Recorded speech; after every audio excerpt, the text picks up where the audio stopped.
চুলা জ্বালানো ছাড়াই কাঁচা দুধ থেকে কেজি কেজি অথেন্টিক ঢাকাইয়া বা অষ্টগ্রামের পনির বানানোর গোপন রেসিপি। কাঁচা খাওয়ার এই লাইট সল্ট পনিরের অন্যতম বৈশিষ্ট্যই হলো এই সুন্দর জালিগুলো। কোনো রকম কেমিক্যালের ব্যবহার ছাড়াই শুধু দুইটি উপকরণে নরম স্পঞ্জি ও জালিদার পনির বানানোর টেকনিক একবার শিখে গেলে আপনার হাজার হাজার টাকা বেঁচে যাবে। আসসালামু আলাইকুম everyone, I am chef Ishika. Welcome back to iFood channel.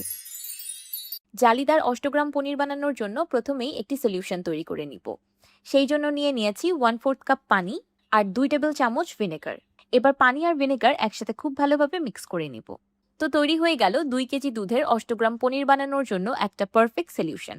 এবার একটি প্যানে দিয়ে দিচ্ছি 2 লিটার ফুল ক্রিম লিকুইড দুধ।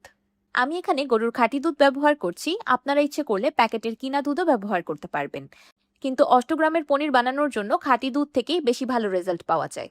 এবার দুধে দিয়ে দিচ্ছি আগে থেকে তৈরি করে রাখা ভিনেগার সলিউশন। একটি চপস্টিকের সাহায্যে ভিনেগার সলিউশন আর দুধ একসাথে খুব ভালোভাবে মিক্স করে নিচ্ছি। কাঁচা দুধ থেকে অষ্টগ্রামের পনির তৈরি করার এমন সহজ রেসিপি আপনি আর কোথাও পাবেন না। আমি চেষ্টা করেছি আপনাদের সাথে একদম সহজ একটা রেসিপি শেয়ার করার, যেন যে কেউ প্রথমবারই চেষ্টা করলে বানাতে পারেন। এবার দুধটাকে ঢেকে এভাবেই রেখে দিব আধা ঘন্টার মতো। দেখতেই পাচ্ছেন দুধটা একদম দইয়ের মতো জমে গিয়েছে। এত সুন্দরভাবে জমেছে যে আমি আঙুল দিয়ে টাচ করার পরেও একদমই হাতে লাগছে না। এবার একটি নাইফের সাহায্যে আমি দইটাকে টুকরো টুকরো করে কেটে নিব। মাশাআল্লাহ, দেখতেই পাচ্ছেন মনে হচ্ছে যেন একদম মিল্ক পুডিং জমেছে, তাই না? আসলেই অষ্টগ্রামের পনির বানানো একটা আর্ট, কিন্তু টেকনিকটা একবার শিখে গেলে এটার থেকে সহজ রেসিপি দ্বিতীয়টি নেই। আমার কাছে এই অষ্টগ্রাম পনির দিয়ে একটা ইউনিক মজাদার রেসিপি আছে। যদি আপনারা রেসিপিটা চান তাহলে এখনই সুন্দর একটা কমেন্ট করে ফেলুন, আমি আপনাদের সাথে অবশ্যই রেসিপিটা শেয়ার করব। এবার হাতের সাহায্যে পুডিংয়ের টুকরোগুলোকে ভেঙে গুঁড়ো গুঁড়ো করে নিব আর পানিটাকে সম্পূর্ণ আলাদা করে ফেলবো।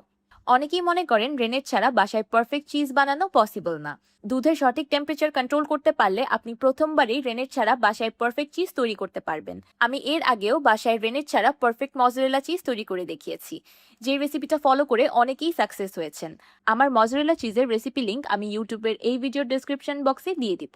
দেখতেই পাচ্ছেন পুডিংয়ের টুকরোগুলো একদম পাতিলের নিচে জমাট বেঁধে আছে আর পানিটা উপরে ভেসে আছে। এবার এটাকে এভাবেই ঢেকে রেখে দিব 15 থেকে 20 মিনিটের মতো। 20 মিনিট পর দেখতে পাবেন ম্যাজিক। নিজে থেকেই পনির তৈরি হয়ে উপরে ভেসে উঠেছে আর পানি নিচে চলে গিয়েছে। এই অষ্টগ্রাম বা ঢাকাইয়া পনির বানানোর জন্য আপনার কিছুই করতে হবে না। আপনি শুধু দাঁড়িয়ে দাঁড়িয়ে দেখবেন আর পনির নিজে থেকেই তৈরি হয়ে যাবে। দেখতেই পাচ্ছেন সবগুলো পনির একসাথে কত সুন্দরভাবে জমাট বেঁধে গিয়েছে, আমার কিছুই করতে হয়নি। এবার হাতের সাহায্যে আমি পনিরগুলোকে পানি থেকে তুলে নিচ্ছি। পনিরের পানি ছড়ানোর জন্য আমি একটি স্ট্রেইনার ব্যবহার করছি। এমন স্ট্রেইনার আমাদের সবার বাসায় কম বেশি থাকে। আপনারা ইচ্ছে করলে এখানে ট্রেডিশনাল বাঁশের ঝুড়িও ব্যবহার করতে পারেন, কিন্তু আমি আপনাদেরকে একটু সহজভাবে তৈরি করে দেখাচ্ছি। এবার হাতের সাহায্যে চেপে চেপে এক্সট্রা পানিগুলো ফেলে দিব আর পনিরটাকেও শেপ করে নিব।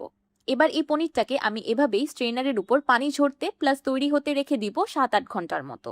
এই সময় অষ্টগ্রাম পনিরের পানিটা ঝরে গিয়ে সম্পূর্ণ সেট হয়ে যাবে। আমি মাঝখানে পনিরটাকে একবার উল্টে দিয়েছিলাম যেন অপর পাশেও স্ট্রেইনারের একটা সুন্দর ডিজাইন চলে আসে।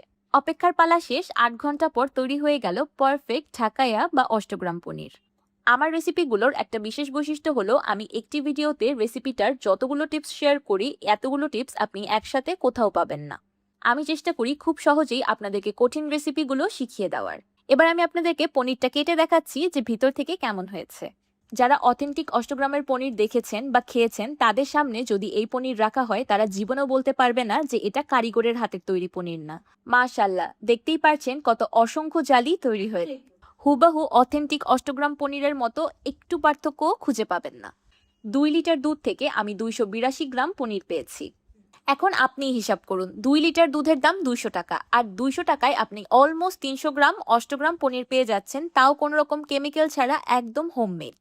দেখতেই পারছেন পনিরটা কতটা বেশি সফট অ্যান্ড স্পঞ্জি হয়েছে।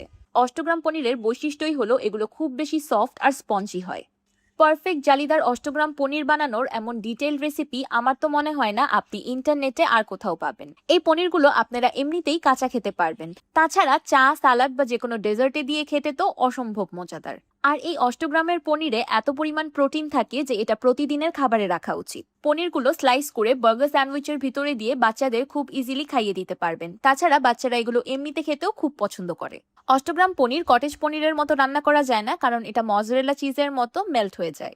তাই এই পনির দিয়ে কিন্তু আপনারা পিজাও খুব ইজিলি বানিয়ে নিতে পারবেন।